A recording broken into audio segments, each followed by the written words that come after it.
A white police officer, during a nighttime stop of a car with a black family, goes out of his way to belittle and humiliate them. But he had no idea who the young man was. It was an ordinary day when a young black man was driving his car with his mother and sister in the back seat. They were heading home after spending the afternoon together, talking and laughing, unaware of what was about to happen.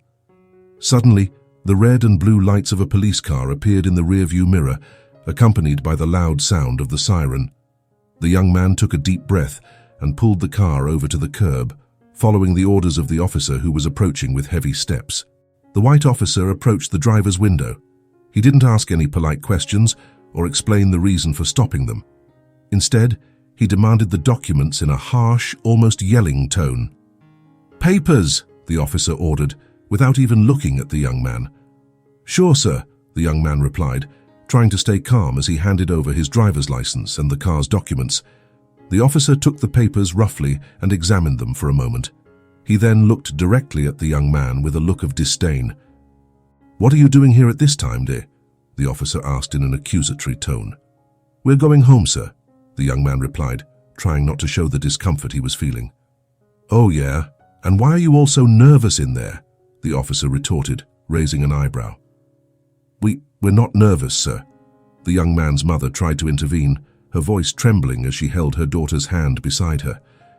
"I didn't ask you anything, ma'am," the officer snapped, not taking his eyes off the young man. The young man felt his blood boil, but he controlled himself. "We just want to get home safely, sir. We didn't do anything wrong." The officer laughed sarcastically. "Safety? Who do you think is talking about safety here? I'm the one who decides what's right and wrong." The young man swallowed hard, feeling the weight of the situation. "Please, sir, we just want to go home." "Shut up and get out of the car," the officer ordered. "Now!" The mother, desperate, pleaded. "Please, he didn't do anything. We're just a family trying to get home." The officer ignored her, forcefully opening the car door and pulling the young man out. The aggression made the mother let out a muffled cry as she held her daughter even tighter. "Let's see if you're as innocent as you claim," the officer muttered, starting to search the young man in an overly violent manner without any reason. Meanwhile, the young man tried to stay calm despite the humiliation and powerlessness he felt in the situation. The young man was leaning against the car with his hands raised, while the officer searched him roughly and aggressively. The sound of traffic around seemed distant, as if the whole world had stopped to watch that humiliating scene. The young man's mother and sister, still inside the car, watched with wide eyes caught between fear and indignation. "You think you can just go around doing whatever you want, don't you?" the officer provoked, his words dripping with venom. "You think just because you have a car like this you can act like decent people? Spare me." The young man tried to take a deep breath, keeping his head held high. "Sir, we didn't do anything wrong." The officer stepped even closer, looking the young man up and down with obvious contempt. "Look at this. A tough guy trying to play innocent. You're all the same, thinking you can get away with anything just because you're in a group, but here, I'm the one in charge." The mother, desperate, dared to intervene again, her voice weak, almost a whisper. "Please, we just want to go home. There's no reason to treat us like this." The officer turned to her, his eyes filled with anger. "I told you to shut up, didn't I? You better learn your lesson and teach this kid not to challenge authority." Each word was like a blow, deeply affecting the young man and his family. The young man felt the weight of the humiliation, not just for himself, but for the pain he saw in his mother's and sister's eyes, both frozen, trying to understand why they were being treated this way. "You're nothing but trouble," the officer continued, spitting the words as if they were poison. "All you do is cause problems and bring chaos to the world." Any attempt to defend himself seemed useless in the face of the officer's blatant prejudice. He felt his chest tighten, the injustice burning inside him, but he knew that any reaction could make the situation even worse. "Now pick up your papers and get out of here," the officer ordered, throwing the documents on the ground, not caring about the impact of his actions. "And be thankful I'm in a good mood today." The young man, still feeling the impact of the officer's words, took a deep breath as he bent down to pick up the documents thrown on the ground. His hands trembled, but he knew he had to stay calm. No matter how much anger burned inside him, he couldn't let it show. The safety of his mother and sister depended on it. He slowly stood up, holding the documents firmly, and glanced briefly at the officer.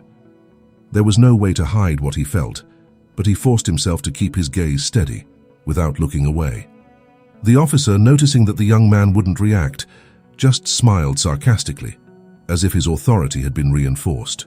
Inside, the young man felt a whirlwind of emotions. He wanted to scream, to demand respect, but he knew that any word there would only bring more trouble. In silence, he returned to the car and handed the documents to his mother, who looked at him with eyes full of worry and pain. She didn't say anything, but the young man could feel the weight of what she wanted to say. "Thank you for protecting us." In the back seat, his sister, who always saw him as an example, was in shock. She had never seen him so quiet, so restrained. The young man knew that, somehow, he had to show her that strength wasn't in fighting back, but in knowing the right moment to act. The officer, with a cruel look of satisfaction, gave one last glance at the young man and his family. Without another word, he turned his back and walked back to the patrol car, as if nothing he had done mattered.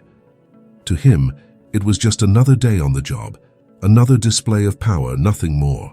He got into the patrol car with the same coldness with which he had approached the young man. He started the engine, and without looking back, sped off, leaving the family there, alone in the middle of the road. The sound of the siren fading away echoed in the air. But to the young man, it seemed like the sound of an injustice that could not be forgotten. Inside the car, the silence was almost unbearable. The young man's mother held the documents tightly, as if trying to protect them, but it was clear that what she really wanted was to protect her children from that bitter reality. The young man's sister stared out the window, tears silently streaming down her face, not understanding why this had happened to them. The young man, still gripping the steering wheel tightly, took a deep breath, trying to pull himself together. He knew he had to be strong for his mother and sister, but the pain was there, like an open wound. The officer had left, satisfied with what he had done, but with no idea of the damage he had left behind.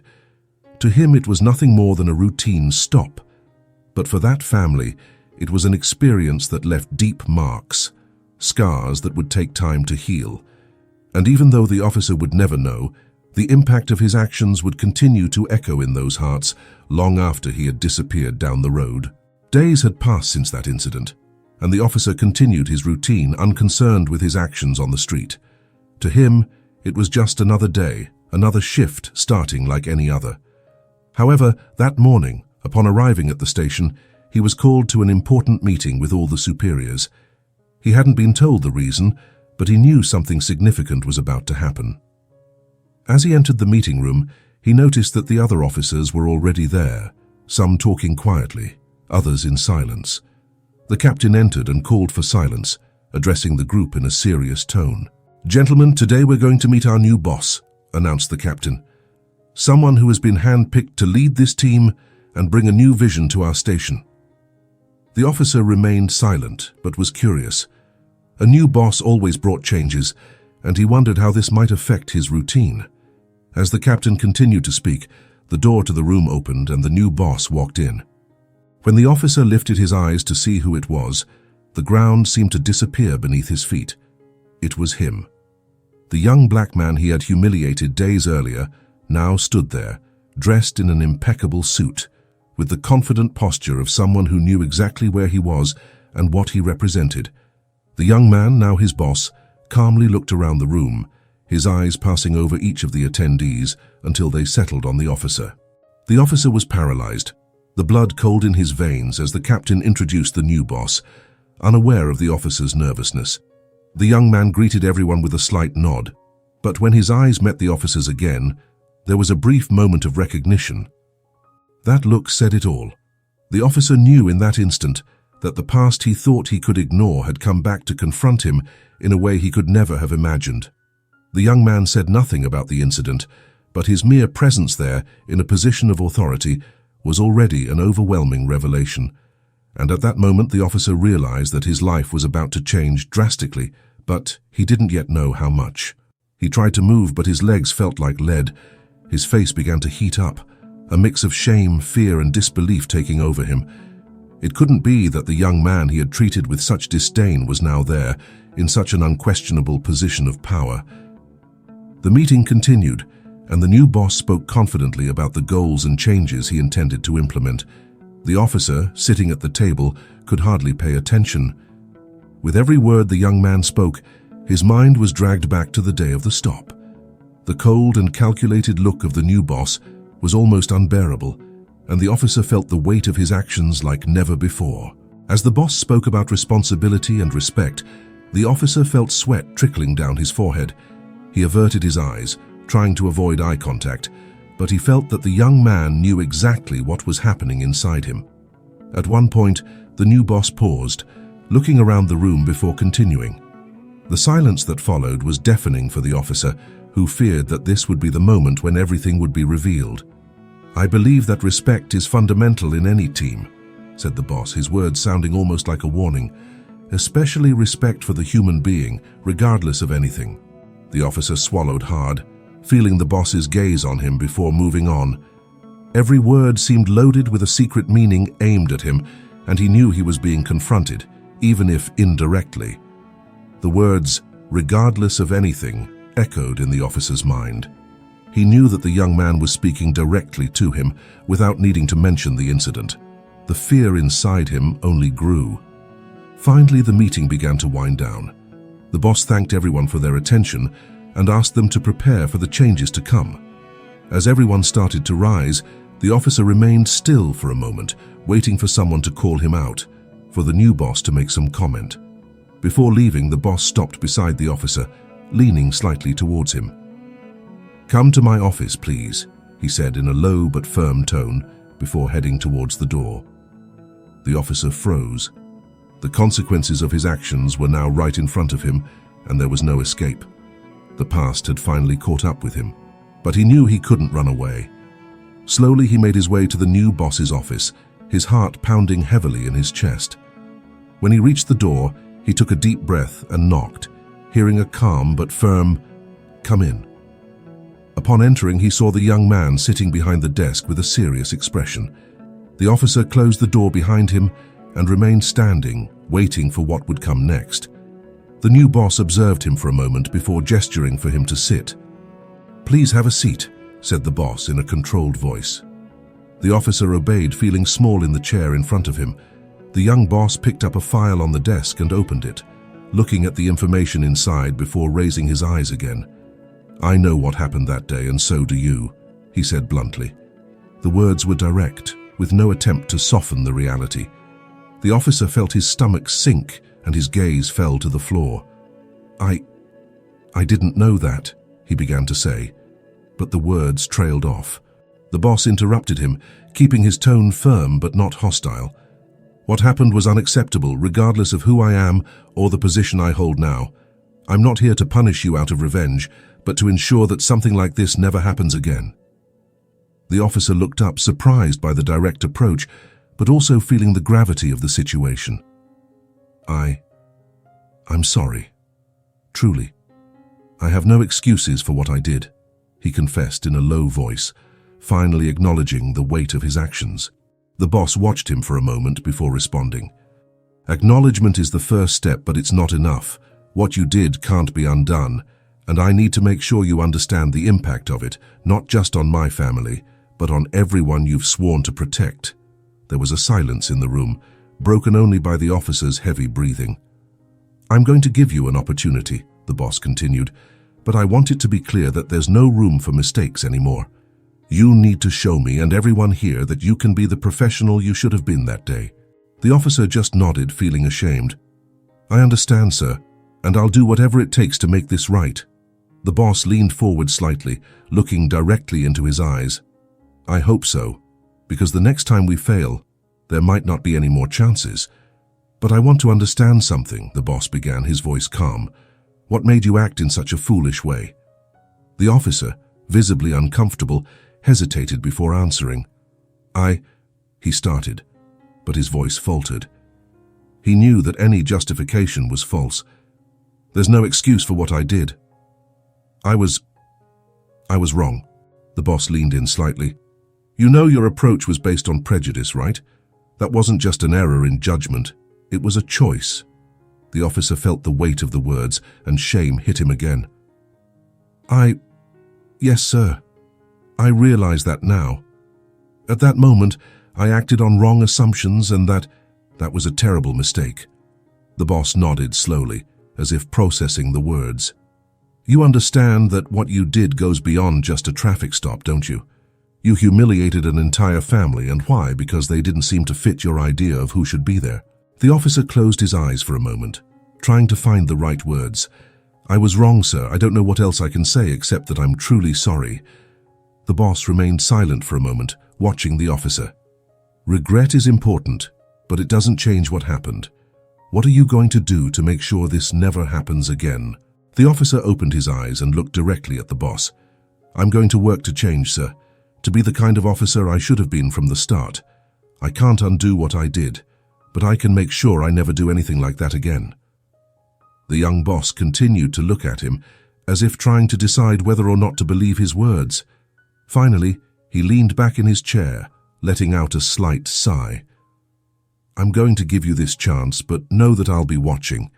I don't want words, I want actions. Prove that you understand the gravity of what you did and that you're willing to change. The officer nodded, feeling the weight of responsibility on his shoulders. I'll prove it, sir. I won't disappoint again. The boss kept his gaze steady, but there was a slight softening in his expression. I hope so, because, as I said before, there won't be a second chance. The officer stood up slowly, realizing that this tense conversation had been a turning point. He knew he would need to do much more than just promise change. He would have to live those changes every day from now on. After the conversation in the office, the officer returned home with a heavy mind. The new boss's words echoed in his head, and he knew he could no longer ignore what he had done. Sitting alone in the living room, he stared at the floor, reflecting on what was happening inside him. That night, he found himself thinking about the young man he had humiliated. The image of him standing on the roadside, trying to stay calm in the face of aggression, wouldn't leave his mind. The officer had always seen himself as someone who followed the rules, who did what was right. But now he had to face the fact that he had failed, and not because of a simple mistake, but because of something much deeper and darker. The phone rang and he hesitated before answering. It was his wife. How was your day? She asked, her voice concerned. He sighed, running a hand over his face. Difficult, he replied, not wanting to go into details.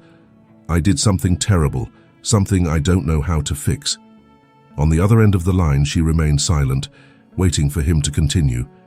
I treated a family in a way that no one deserves to be treated, he finally admitted, his voice breaking. And I did it because they were different from me. I didn't see human beings in front of me. I only saw what I wanted to see. She sighed deeply, her tone full of sadness. You've always prided yourself on being fair. It was just a mistake. This isn't who you want to be, is it? No, he replied, feeling the weight of the truth in every word. But I was very wrong, and I need to change that. I can't keep pretending it was just a mistake. The silence on the line was broken by his wife again, but this time with a tone of understanding. The first step is recognizing it, and now that you've recognized it, you have to act. If not for yourself, then for the people you've affected. After hanging up the phone, the officer sat there in the dark, letting the tears flow freely. He knew he was at a crossroads, to continue hiding behind excuses or to confront the racism and prejudice that had guided his actions. He felt the crushing weight of his actions, and for the first time he understood the real damage he had caused, not just to others, but to himself as well. The forced reflection made him face a harsh truth, and he knew that this journey of change would be long and painful. But he also knew that he could no longer live any other way. Days passed since the last conversation, and the officer lived with a gnawing anxiety, waiting for the new boss's decision. He knew his career was at stake, but more than that, he felt that the decision could define the course of his life. Finally, the boss called him back to the office. When the officer entered, the boss was standing, looking out the window. The officer closed the door behind him and waited, his heart pounding. The boss slowly turned around, crossing his arms as he observed him in silence for a few seconds that felt like an eternity. "I've thought a lot about what to do regarding your situation," the boss began. "We have a responsibility here," the boss continued, keeping his gaze fixed on the officer. "I, as the leader of this team, and you, as someone who should protect and serve the community fairly. But what you did was a betrayal of those values, a betrayal of the uniform you wear, and I'm not sure if I can accept that." The officer felt a lump in his throat. "I know, sir, and I'm willing to accept the consequences." The boss paused as if weighing the officer's words. "Do you think you're ready to change? That you can become the professional you should have been from the beginning?" "I believe I can, sir," the officer replied. "I can't change the past, but I'm determined to do whatever it takes to regain the trust I've lost. I want to learn, I want to correct myself." The boss studied him for a few more seconds before taking a step forward. "Here's what's going to happen. I've decided that you'll remain on the team, but under one condition. You'll undergo a re-education program, something I'll personally oversee. You'll have to prove every day that you're worthy of wearing this uniform. And any slip, no matter how small, there won't be a second chance." The officer felt a mix of relief and the weight of the responsibility that had just been placed on his shoulders. "I accept, sir, and I'm grateful for the opportunity to redeem myself. I won't let you down." The boss kept his gaze firm. "It's not me you need to prove anything to. It's yourself and the people you've sworn to protect. Remember that." A few days after the boss's decision, the officer realized there was something else he needed to do, something that had been tormenting him since the incident. He knew he couldn't move forward without first facing the family he had humiliated. With a heavy heart and growing nervousness with each step, he finally gathered the courage and went to the young man's house. When he arrived, he hesitated for a moment before knocking on the door. The wait felt like an eternity until the door opened. It was the young man, the same one who was now his boss. The young man looked at him with surprise, but also with a calm expression, as if he already knew what was coming. "May I come in?" the officer asked, his voice low and tense. The young man nodded and stepped aside, leading him to the living room where the mother and sister were seated. The officer felt the weight of their gaze as he sat down on the edge of the sofa, his hands trembling slightly. I wanted to talk to you," the officer began, the words coming out with difficulty. "I don't know how to start, but I need to try." The young man's mother observed him in silence, with a look that mixed curiosity and pain. The sister, still deeply affected by what had happened, avoided looking directly at him. "I'm here to apologize," he finally said, his voice trembling. "What I did that day was unacceptable. I treated you in a way no one should be treated, and I've been carrying the weight of that ever since. There's no justification for my behavior, and I'm deeply sorry." There was a moment of silence. The young man looked at him, analyzing every word. "Do you really understand what you did?" the young man asked, his tone firm but without anger. "Do you understand how much that hurt us?" The officer swallowed hard, feeling the pain of the truth. "I understand, and I know that just saying sorry isn't enough, but I want you to know that I'm committed to changing, not just for myself, but to ensure that something like this never happens to anyone again." The young man's mother, who had been silent until then, finally spoke. Words have power, but actions speak louder. The officer, feeling the tears burning his eyes, nodded. "I know, and I'm willing to do whatever it takes to prove that. I don't expect you to forgive me immediately, but I want you to know that I'm truly sorry."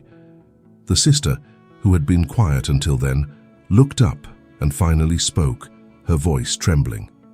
"We just want to be treated with respect, like anyone else." The officer looked at her, feeling the weight of her words. "I understand, and I will work every day to ensure that happens." The young boss, now outside of the professional environment, but still with the same firmness, approached. "Change starts with recognition. If you're truly committed to doing this right, we'll give you that vote of confidence. But as my mother said, we want to see actions, not just words." The officer stood up slowly. "I won't let you down. Thank you for hearing me out." After the apology, the young boss decided that the family should have an active voice in determining the officer's fate. He knew that, despite the final decision being his, the impact of that incident could not be underestimated, and it was only fair that his mother and sister were also heard. One quiet afternoon, he gathered the family in the living room. The mother, with her hands crossed in her lap, looked at her son, knowing that what he was about to ask wouldn't be easy to answer. The sister, still dealing with conflicting emotions, remained silent, staring at the floor. "Mom," the young man began, choosing his words carefully. "I want to hear from you. The officer came here, apologized, but we need to decide whether we believe he deserves a second chance or if we should take harsher measures." The mother sighed deeply, running her fingers through her hair as if trying to organize her thoughts. "It was hard, very hard, what we went through. The fear, the humiliation. Those things don't disappear easily. But at the same time, I saw truth in his words. He seemed genuinely remorseful." The sister finally lifted her eyes, her voice soft but filled with emotion. "I don't know if I'm ready to forgive, but maybe what he needs is that chance. A chance to prove he can be different, that he can learn from his mistake." The young man nodded, considering their words. "I also feel that he's trying to change, but I know this decision can't be made by me alone." The mother looked him in the eyes. "Forgiving doesn't mean forgetting, but it can be the first step towards ensuring that something like this doesn't happen again. If he's truly willing to change, then maybe the best thing is to give him that opportunity." The sister still seemed hesitant but agreed with a slight nod. "I don't want him to think it's easy, but I prefer to believe that he can learn from this." The young man took a deep breath, feeling the weight of the decision. "Then we'll give him this chance, but let's make it clear that we're watching. If he fails, there won't be another opportunity." After the decision to give the officer a second chance, the young boss called the entire team for a meeting at the station. Rumors were circulating, and many were curious to know what would be discussed. When everyone was gathered, the boss entered the room with a serious expression. "Today I want to talk about something we all need to hear," the boss began, his firm voice echoing through the room. "We all make mistakes, but what defines us is what we do to correct them." The officers exchanged glances, intrigued by what was coming. The boss paused for a moment. "Recently, one of our colleagues made a serious mistake. A mistake that cannot be erased, but that can serve as a lesson for all of us. And today, instead of punishing him in the traditional way, I've made a different decision." The eyes of the officer in question widened, tension building in his chest. He expected an announcement of disciplinary measures, perhaps even his dismissal. But what came next took him by surprise. "Instead of suspending or dismissing this officer, I have decided that he will lead a new re-education program within our team. He will be responsible for ensuring that we all understand the importance of respect, empathy, and commitment to justice." The room fell silent, shocked by the turn of events. No one expected the boss to put that very officer in such a delicate and important position. The officer, for his part, was speechless, feeling the weight and responsibility of the decision. "This is not a punishment," the boss continued, "but an opportunity to turn a mistake into something positive, something that can truly change the way we work and how we treat the people we've sworn to protect." The officer finally found his voice. "Sir, I don't know what to say. I promise I will do my best, that I will honor this chance." The boss looked directly at him. "You'll need more than words now. You'll need to show it through actions. And know that we'll all be watching, not to judge you, but to learn alongside you."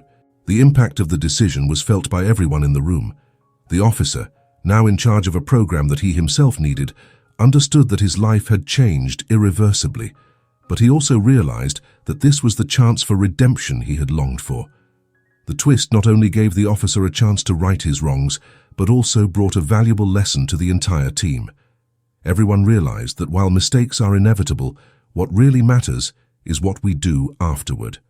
And in that moment it became clear that the young boss was determined to lead by example, showing that the path to true justice begins with the ability to forgive and believe in change. The re-education program led by the officer began to take shape, and with it the station started to change. Every meeting, every discussion became an opportunity for team members to look at themselves and their work in a new way.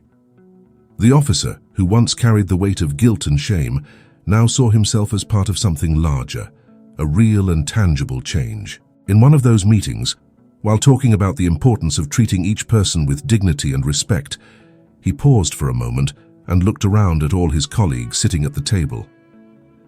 "I know I'm here because I made a mistake," he said, with a sincerity that no one questioned anymore.